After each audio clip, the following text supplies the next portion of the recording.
Thank you for tuning into the Natty News Daily podcast. This episode is brought to you in part by our sponsor, Core Nutritionals. You can check out corenutritionals.com for all your supplement needs and use code Natty News Daily at checkout to save 20%. Enjoy the episode.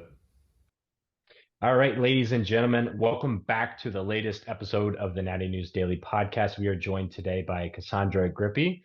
Welcome, Cassandra, to the podcast. You were saying that this is the first podcast you've done, so we are absolutely honored, and this one should be an exciting one for you guys. The viewers and the listeners were asking for more female interviews. We're doing it, right? And no one else better to interview than the 2022 Yorton Cup Figure champ, correct? Yes. Yes, Super excited to be okay. here. Yeah, and I appreciate you guys asking me to come on here too, which is great. I saw you guys had Jess last week. Jess is another great female athlete, so it's definitely cool that you guys are bringing females on here. Yeah, absolutely. I mean, we love the sport in general. I mean, we as a collective three, Leroy not being here, are male bodybuilders in the bodybuilding division now, but it doesn't matter. The sport is the sport, and we support all federations and all divisions of the federation. So yeah. So let's dive into it. So normally the way we do this, we turn it over to you. I want to hear a little bit about yourself, what makes you tick. If you want to dive into like how you got into the sport, that's always a good topic for a lot of people, especially the female athletes, I feel like probably. So I'm just going to turn it over to you and let you chat for a little bit. Yeah, for sure. If you told me 5 years ago that I would be a Yorton Cup winner or even be in bodybuilding, I would tell you you were crazy. I was always in sports in school. I did all the sports. I did track, soccer, basketball. Soccer was like my main sport. I did it all through high school, and then I went to college and I played soccer. But I was always like into lifting, but I was never like that wasn't my thing like soccer was. I always like was relatively strong. I had two older brothers that were kind of into lifting. So I kind of would do that here and there, but nothing like super regimented like how it is now. So I went to college, played soccer, whatever. And then I used to love like the weight training portion of soccer, like when we would have our morning lifts and stuff like that. And then after college, I was just like, what am I going to do now? So I started getting more into lifting, and really like, I guess the whole bodybuilding thing it wasn't until I think it was like 2019. I was living in Albany, New York at the time, and I was taking these fitness classes. It was called metabolic fitness, and they were like functional weightlifting classes. And I started dabbling in macros, and that's when I started to see the most like crazy results in my body change. Because for the most part, I was always like just an average athletic fit female. And once I started dabbling in macros, I actually started to see my body like recomp, and it was crazy, and I was like addicted to it, and I loved it. And yes, I just continued to lift, just train hard. Everyone always asked me if I competed, and I was like, no, like I just do it for fun. Like everyone thought I was crazy. And it wasn't until COVID, all the gyms shut down. So it was like, what are we gonna do? Everybody was like scrambling for weights. I drove all the way. So I live in Utica, New York. I drove all the way to Utica, which was like an hour and a half east. And I lugged like 300 pounds worth of weight from my brother's like old gym equipment. And I made a basement gym in my home in Albany. And long story short, whatever. What'd you say? So this is sounding very familiar.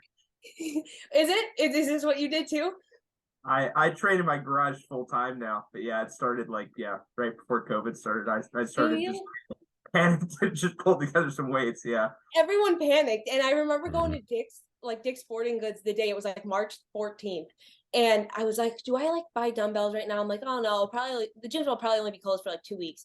Not to mention it was like 6 months. So luckily I did have some weights, but it was like the most like dingy like basement gym ever that I ever made.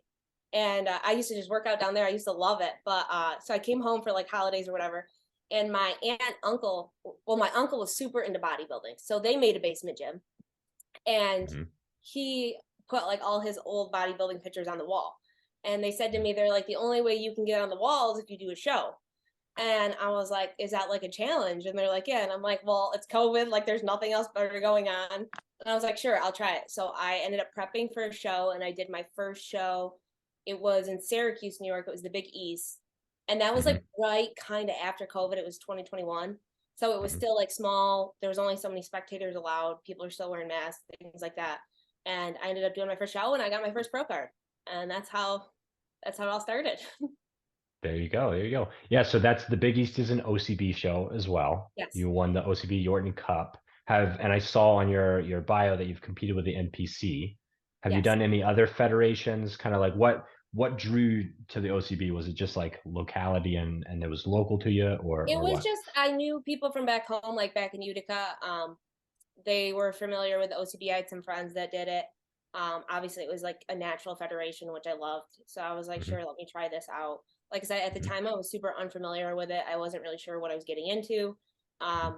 But then obviously like I did the prep or whatever, and I loved the prep and just the drive and the discipline, and like that's just, I think that was the most motivating part. So then when it was like time to actually get on stage, it was like, am I really going to do this right now? Like, and I'm not like a girly girl. So for me to get all glammed up like in a bikini on stage, I'm like, I don't know how I'm going to do this. But it's definitely a different sport, but I'm so glad I did it. Mhm. And I'm Yeah. still continuing to do it, I guess. Yeah. Yeah, absolutely. Let's I don't want to glance over the fact that you prepped when everyone else stopped prepping, right? Like I know both myself and Leroy were going to compete in 2020, and like when everything happened, we were just like, Yeah. that's not happening, right? And a lot of people were the same thing. So obviously you had a little bit more equipment than what some might have had, but how did that go for you? What kind of troubles did you run into? Let's talk about that first prep, because prep's hard on its own, much less like the whole world stopping while you're trying to do this show for the first time. Well, that's the wildest thing. And it's like, I wish back then I was more active on social media the way I am now. And I wish I took more videos of like my crazy setups I had in the basement. Like I was using cinder blocks. I was using just the wildest equipment. And to think that's where it like started is just wild now to me, that like obviously we have the luxury now, we're back in the gym and we have all the nice equipment and things like that. But like it really was just like the old time school, like garage basement gyms. We did like, I was flipping tires outside, like literally could do anything to like try. I made like the craziest cables with resistant bands off of like my basement stairs. It was just all mix Mhm. match mats. Like it was just wild, the setup I had in the basement. Whatever gets And you done. I wish I took more photos and videos down there, because that was like the raw stuff that no one will ever see. Mhm.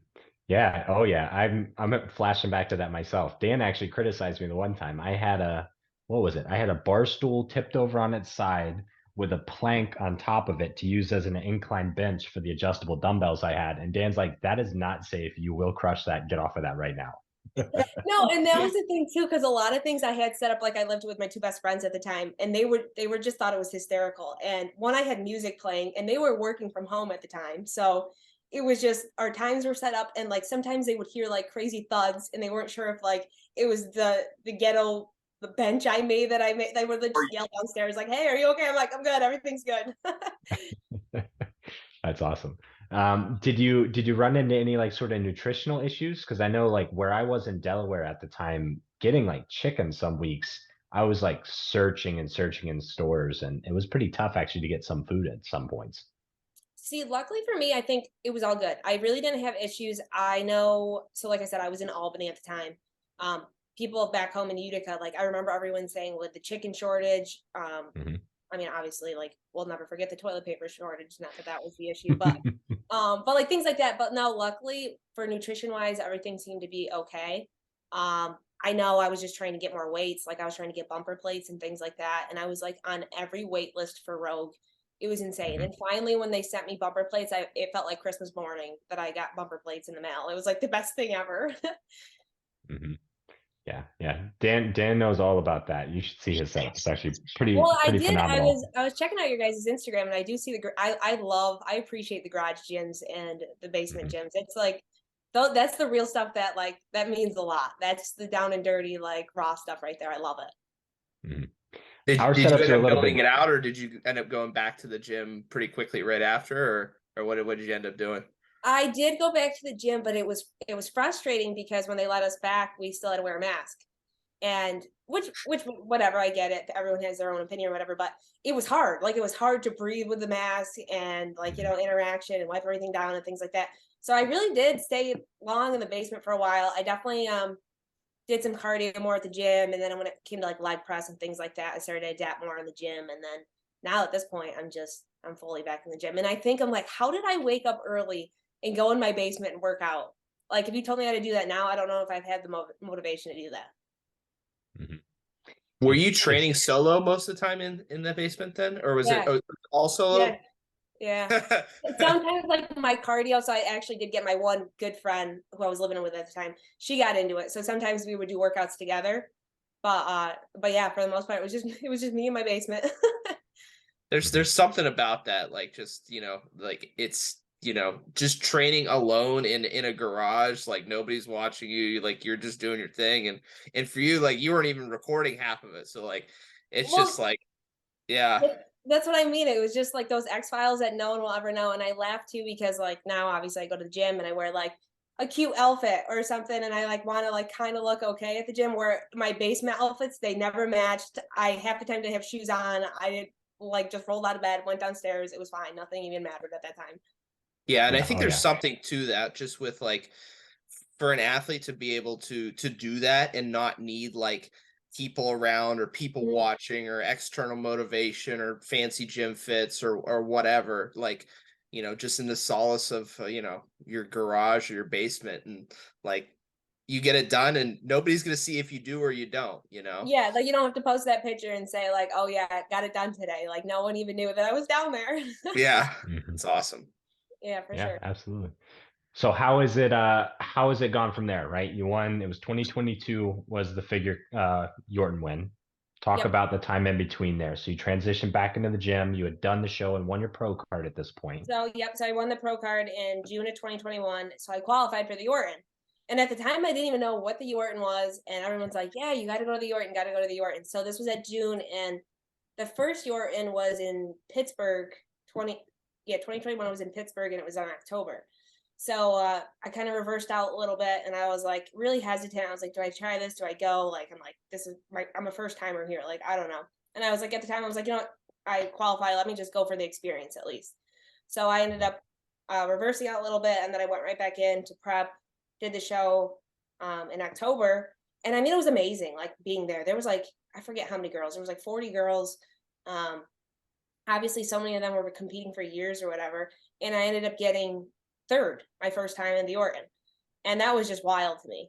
So that's when the drive kicked in. I'm like, okay, this might be my sport, and I actually have to do this. So then that was my drive to come back the following year, so 2022, and train for the Yorton. And then I took it home. Yeah, awesome. So where along that line did the NPC come in play? Did you decide to start competing with them a little bit? So honestly, before, like prior to bodybuilding and when I was like lifting in the gym, I was super into powerlifting. This is like just a side note. So that was really, really my first like outside sport of like college recreational sports. So I did do a powerlifting meet before the Yorton. And that's why I was like up in the air, and I'm like, am I going to cut? Because unfortunately, you guys know with the cut, like you lose all your strength. And that's like always been a big struggle for me too. So I was dabbling in all the little, I'm like, what do I do next? So I was like, as I was prepping for the Yorton, I said, I was like, this is like the Super Bowl of natural bodybuilding. I was like, if I win this, like, where do I go from here? So obviously NPC, we all know, is like a little bit higher up, and there's a lot more different things going on in it. So I was like, do I try this naturally? Like, obviously some girls have the advantage, and it's just a different sport, different breed. But I was like, you know what, let me try and just do it natural and see how far I can go. So obviously I won the Yorton, and there was a show in Poughkeepsie, New York. It was the Grand Prix. When was it? It was like 2 weeks after the Yorton. And I was like, you know what, I'm here now. Let me just roll into it. And I ended up winning. I took the whole show, which was crazy to me. That was real wild, because it was just like, it was one of those things where things aren't fair, I guess you could say. And it was like, wow, I actually just came in and I just swept this whole show. That was a humbling experience. So did that nationally qualify you then? Yeah, so technically I qualify national this year. I'm kind of going through like a health phase right now, so kind of building phase. And I think if I want to continue with NPC, I definitely need to put some size on. I don't know. I don't know what my plans are for the future yet. Yeah, I mean, I'm Yeah. I'm in favor of extended off seasons, so yeah, no You're hate in- for me. You said you're in extended off season? Yeah, I competed in 2021. Probably going to compete again next year. So yeah, Yeah. 3-year off season ish. So Yeah, that's my thinking. It's like I went from 2021 to 2022, and it's just like I haven't had a solid year of a build, let alone like a solid year to bodybuilding too, because like I said, I was powerlifting, I was just kind of training for fun.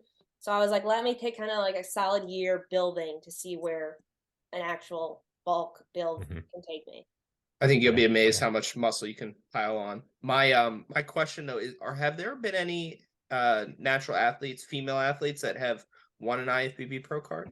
Has that been done? I know like There, Marianne Cook's been competing in the NPC. I think she has competed at a national show. there Has is anyone? they do two natural NPC shows a year.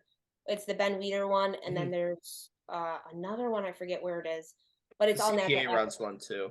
Yeah. Yeah. So it's all natural athletes. So technically, they do win. And I have seen other natural athletes win their IFBB Pro Card.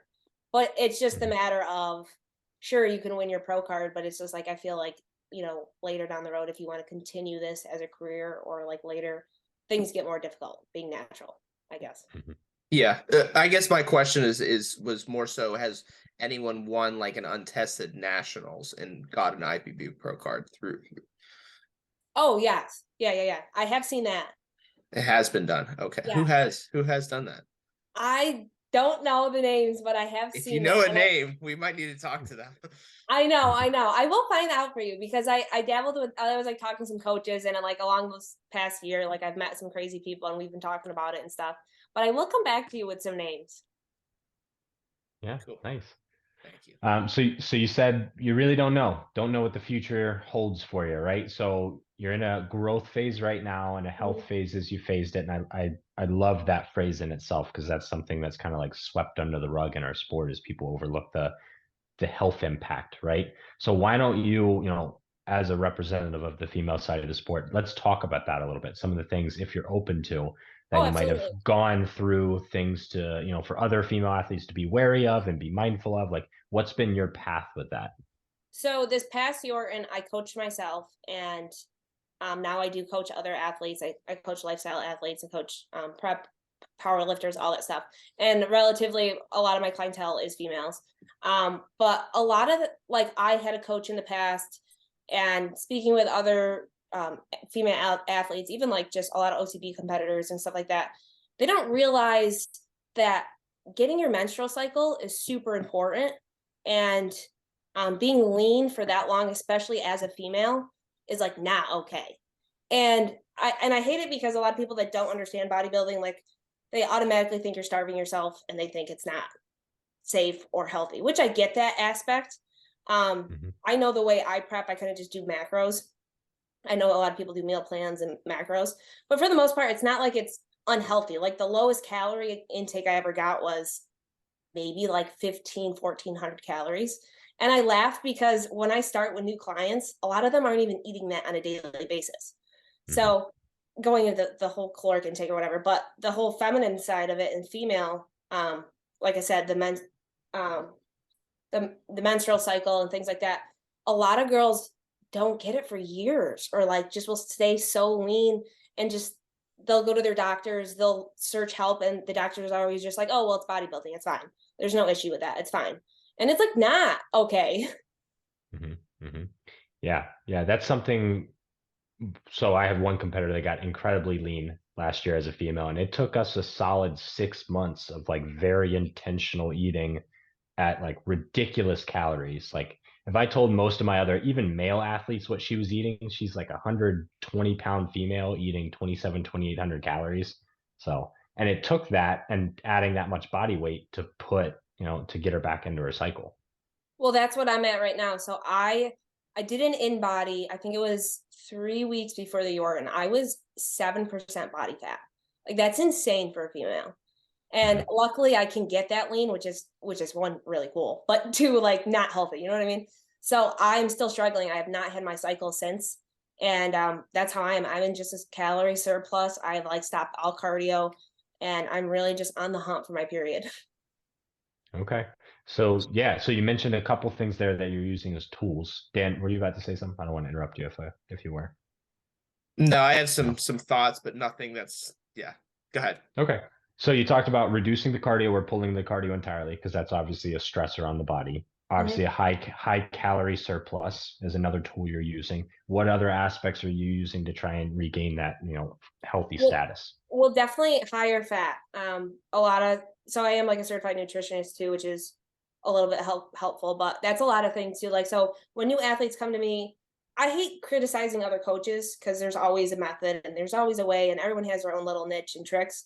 But some programs I see, it's like there is no fat in some diets, and it blows my mind. And I kind of get it, like, sure, if that's the idea for contest prep, but just like everyday life, like especially females, like fat is so important. So when I see these diets and it's just literally plain chicken and jasmine rice like 6 times a day, I'm like, where are you getting your fat? This is why like everything is off. So that's what I'm definitely incorporating, is a lot of fat, a lot of carbs. My protein's still obviously high, of course. Like I said, I lowered cardio, I lowered volume in training. For a while, I was only lifting 4 days a week, which like mentally, it just sucks because I love going to the gym every day.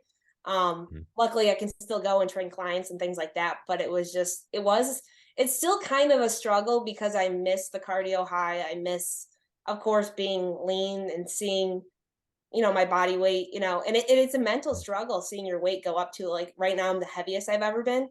But like I also am the strongest I've ever been. So I kind of take that as a win. It serves a purpose. Yeah, it's not you're just sure. heavy because, yeah. Yeah, absolutely. Do you have specific fat sources that you like to lean on, or do you, when you're prescribing stuff for your clients, you're just saying like increase fat to X amount? It kind of depends. It depends on the athlete and it depends on what their goals are, I guess, and competitors. With my competitor clients, I definitely like to keep a cleaner diet. Because I know it's always like if it fits in your macros. And don't get me wrong, I do use it, especially for lifestyle clients, because it's like I just want you to eat at this point. But like for me, like I definitely eat a whole food diet. Like I definitely do avocados, oils, nut butters. I still eat, like, even at this point, I stopped like chicken breasts. I do more chicken thighs. I definitely do red meat a little bit more. Things more along the line of that. Perfect. Dan, you had a couple points there. I guess yeah, I've kind of pulled it together. So I guess you competed in what was your last show was around November-ish time frame. But how much weight have you added since then? So my show weight was 127, 128. And right now I'm sitting at like 155. That seems about right. It took me like a hot minute though to gain some weight. Like it was a struggle. Like I still eat about 35 to like 4,200 calories a day. It's good. Like I'm like eating like a man. Like it's literally it's a chore. Like I was actually talking to some guy today at the gym about it, and I'm like, I will finish my meal and then I'm just preparing my next meal at this point. I'm a professional eater at this point. Yeah, it gets painful. Yeah, for sure it does. At this point, I'm like, I want to be in prep. Yeah, it's something. But I'm just thinking comparatively, because I mean, I've similarly taken a while to fully recover from a season. I'm thinking back to my 2021 season because I competed around the same timeline, that fall timeline. I don't think I didn't feel 100% until like probably like May or June, probably. So yeah, I mean you haven't hit May or June, so I'm just thinking out loud and No, I know, and thinking. I feel like hormonally, I guess I feel like I'm kind of getting better. Like I kind of see some signs of like, okay, maybe it's going to come this month, maybe it's not. I can definitely see my body changing in different ways. So I really do think we're heading in the right direction. And I do think, I'm hoping by June, July, things will kind of get back intact for me. Yeah, I'm just trying to understand comparatively, how that differs for someone like yourself, females and in general. Did you I guess with that your prior season, so you competed back-to-back seasons, did you feel fully recovered between those two seasons? No, so I haven't had my period since 2020. Oh wow. So it's been a hot minute. Okay. Exactly. So it was like, that was my thing. And it sucks because of course I love OCB, and I even wanted to compete again at the Yorton this year, but it was like, okay, do I suck it up another 6 months and then just go on full recover, do the Yorton or do a national show for NPC, or do I like get my shit together, like put on some size, put on some muscle, actually figure out what is going on mentally, and like not mentally, but like health wise. And the stage is always there. So it's a tough decision, but I think that's the best decision, unfortunately, right now. Because and that's the thing that females don't understand, is like, you have so many cycles in your life. So the fact that I've missed, I don't even know, like 50 cycles is like not okay. Mhm. And it's frustrating because I have tried to seek, medical help, and they, as soon as you say the word bodybuilding or prep, they immediately are like, oh, well, that's just what it is. And I'm like, so I'm hoping that's just what it is, but we're gonna find out.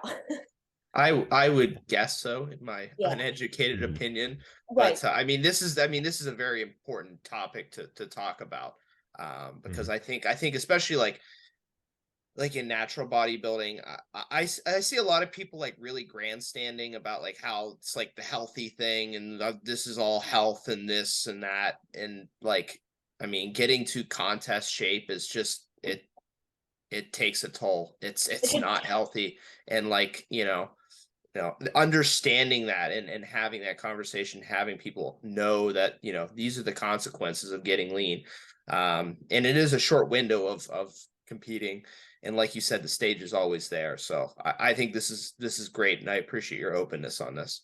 No, for sure. And it is, and I want more people to understand that too. And even athletes that are still in it, a lot of people, and even my athletes, I've had two girls, which I love them dearly. They competed last April, June. No, it was in November. I'm sorry. It was November's, the Syracuse show. And it was their first show. They did great. It was New York Natural. But like, they both needed size, and they really wanted to get back on stage. And both of them have just been in a deficit for so long. And I'm like, guys, like, let's just take a year off. The stage is always there. They're both young. They're both in their 20s. And I was like, take a year off and like, let's come back. And I promise you, you guys will be so happy that you took a year off, because a lot of people don't understand even the process of building muscle, let alone just being in a deficit and going show to show for like, for 6 months, a year, things like that. So I love that we're talking about this, because it is super important. Yeah. And if you really break down the schedule, like of what is actually happening in that year off, there's not that much time for growth, honestly, right? If we're looking at 3 to 6 months of just recovery, and now preps are 20-ish weeks on average, where some people are going even longer than that. I mean, you're running out of time pretty quickly if you're only even just taking a year off. And a lot of people still aren't doing that. Oh, for sure. And that's what I even said to myself. Like, I was like, okay, well, like you said, Dan, like, my show is in November-ish, October, November-ish. So like, I'm probably at the point, like February, March was at the point where I'm like, okay, I'm back to normal, I guess you would say. But even if I started, I didn't go into the Yorton, but like, even if I started prep in October, that's still only like a solid 6 months of building. So it's like, that off season, to get a full off season, you need like a solid year and a half off. Yeah, get yourself back into a healthy state, and then milk that healthy state. So it's like a Right. it's a multi-step process. Yeah.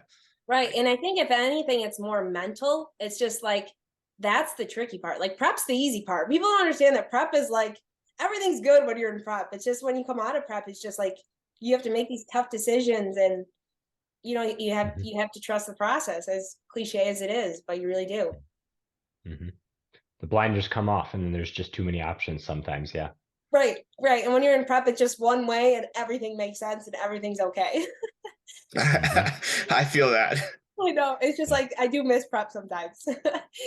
Yes, it simplifies things for sure. It So does. we're getting close on time, and I want to make sure that we always like to wrap things up a little bit with a big message, right? And I think we've talked about a lot of really important things here. So I want to get your takeaway of, for the young female athlete coming into the sport, what's one thing you definitely want them to know? And then we'll kind of finish things out just with how people can reach out to you, or contact you. We'll kind of like promote you a little bit here, just so if they want to further this conversation, how can they get in touch with you?